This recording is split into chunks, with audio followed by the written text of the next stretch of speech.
Les Diola nous seraient venus de l'Égypte.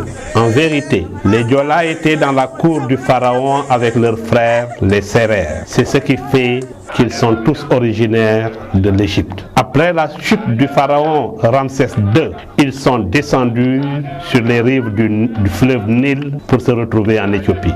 De l'Éthiopie, ils sont allés à la Kaaba pour protéger les 60 sanctuaires de la Kaaba. C'est d'ailleurs ce qui explique le fait que le prophète, paix et salut sur lui, ait dit à ses disciples qu'il y avait un peuple qui vivait ici. Mais ce n'est pas la peine de les forcer à rentrer dans l'islam, car ils connaissaient déjà le Créateur, le Maître de l'univers, le Tout-Puissant. En effet, seuls les Diola et les Sérères ont donné un nom au Créateur. Le Diola l'appelle Atidjamit, tandis que les Sérères l'appellent Rob. Atidjamit veut dire littéralement maître du ciel et de la terre, donc maître de l'univers. Le peuple Diola, tout comme le peuple Sérère, a toujours conservé par devers eux cette croyance au fétiche, qui n'est pas pour eux Dieu mais un intermédiaire pour pouvoir s'adresser à Dieu. Pour le Diola, Dieu n'est représenté ni par un objet, ni par un animal. Ainsi, ce sont ces populations, ces protecteurs des 60 sanctuaires de la Kaaba qui ont révélé la venue imminente du prophète de l'islam, paix et salut sur lui. Après la destruction des différents sanctuaires, les Diola quittèrent la Kaaba pour venir s'installer au Darfour. Du Darfour, ils séjournèrent en Afrique centrale, plus précisément dans la zone du Congo. Ainsi, de l'Afrique centrale, ils s'installèrent en Afrique de l'Ouest. Pour ce faire, ils se sont installés vers l'est près du Mali, plus exactement à Tambacounda. Il faut dire qu'à l'époque, Tambacounda faisait partie de l'empire du Manding de Soundiata Keïta, car cet empire s'étendait jusqu'au Kabou, dans l'actuel pays de la Guinée-Bissau. Cependant, comme c'est un peuple qui a toujours refusé la soumission, ils furent obligés de quitter la Haute-Casamance pour venir s'installer en Basse-Casamance.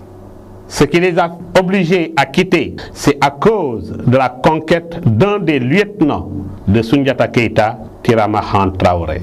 Ainsi, il serait loisible de faire la présentation de la Basse-Casamance. Bien avant la pénétration coloniale, la Basse-Casamance s'étendait de l'ouest de Adéane en passant par le fleuve et de la Guinée-Bissau à la Gambie.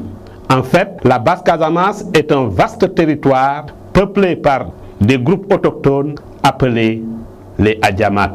Il est pour ainsi dire séparé par une rive, ce qui délimite le territoire par une rive nord et une rive sud.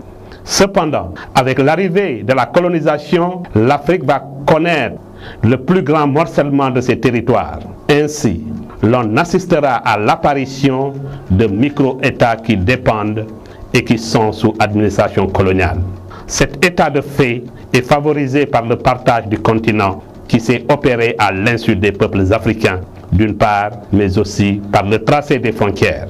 Ainsi, la Casamance ne pouvait pas échapper à cette règle. À cet effet, elle se trouve tenaillée entre 4 États indépendants. Il s'agit de la Gambie au nord, de la Guinée-Bissau au sud, de la Guinée-Conakry au nord-est et à l'est par le sud du Mali.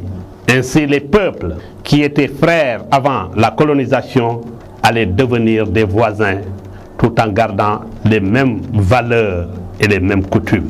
En vérité, pour connaître les Diola, il faut essayer de comprendre sa société et ses caractéristiques. En effet, si la société Wolof est fortement hiérarchisée, la société Diola, par contre, est une société acéphale, égalitaire, où l'on note l'inexistence de caste. C'est d'ailleurs pourquoi on remarque que dans cette société, personne n'est plus important que l'autre. En fait, ce n'est qu'à partir de cette compréhension de cette société que l'on pourrait être en mesure de comprendre les agissements et les comportements de nature belliqueuse du Diola. En outre, le nom originel du Diola est Adjamat, appartenant à un grand espace du Kadjamoutaï. En fait, le terme Diola viendrait du mandingue qui signifie vengeur. En effet, la cause de la nature égalitaire de sa société, le Diola n'a jamais aimé et n'aimera jamais porter le fardeau d'une quelconque forme de domination. C'est pourquoi il faut toujours réinterroger l'histoire et de tenter de mieux cerner la culture de ce peuple qui demeure jusque-là mal connu. La société Diola, comme elle appartient à la Basse-Casamance, elle est subdivisée en sous-territoires, voire en sous-groupes. Nous avions le Kassa. Dans le Kassa, nous avions les Ayoun qui habitent la zone abritant les villages de Nyambalan, Karunat, Siganar, Edjungu et Oukout. Les Aloup que l'on retrouve à Ousoui, Kalobon, Sengalen, Kahinda et Diwan. Les Selek qui eux habitent à Emaï, Bukitingo, Diaken, Essaout et Dianten. Les Batogat sont ceux qui occupent surtout les îles ou presqu'îles comme Ouron, Karabad, Djogé, Wendaï, Sifoka, Hitou et Nyomoul. Ce sous-groupe associe généralement deux traditions, telles que celle du Kassa d'une part et celle du Foni Blouf d'autre part. C'est ce qui fait d'ailleurs la particularité de l'île. Les Assoudadou sont également un peuple que l'on retrouve autour des villages suivants: Hayer, Kadjifolon, Djikomol, Kafon, Kanyao, Hasuka, Kanjankai, Djiromait, Ponta, Kanyut, Samatit, Eloudia, Santiaba et Elenkin. Les Adjamat constituent un groupe très vaste car on les retrouve jusqu'en Guinée-Bissau. C'est pourquoi on essaiera de montrer l'étendue de leur territoire autant au Sénégal qu'en Guinée-Bissau. Ainsi, pour ce qui est du sol sénégalais, les Adjamat occupent les villages suivants: Efok, Youtou, Santiaba Manjak, Kaen, Djirak, Essoukoudiak et Kabro. Cependant, quant au sol bissau-guinéen, il se retrouve dans les villages comme Karouaï, Passeor, Tegnat, Kassolol, Yal, Djihung, Katong, Souzana, Boudjing, Ediaten et Lalab. Après le Kassa, nous avons Touar Bayot. Nous avions les Bandial. Les Bandial, il y a maintenant le Foni dans le nord. Ainsi, nous avons le Foni Sieux qui part de Tobor à Baïla en passant par Bignona. Le Foni Kombo, il commence à partir du village de Belay en passant par Djouloulou, Brikamanding, Koubanat, etc. Le Foni Diaban, quant à lui, part de Kafountine aux îles Caron en touchant des villages comme Kabadjo, Albadar, Abenne, etc. Le Foni Boulouk s'étale de Tchonkessil, Tandouk, Kartiak, Diegoul, Kanyobok, Bagaya, Moulom, Tchobong, etc.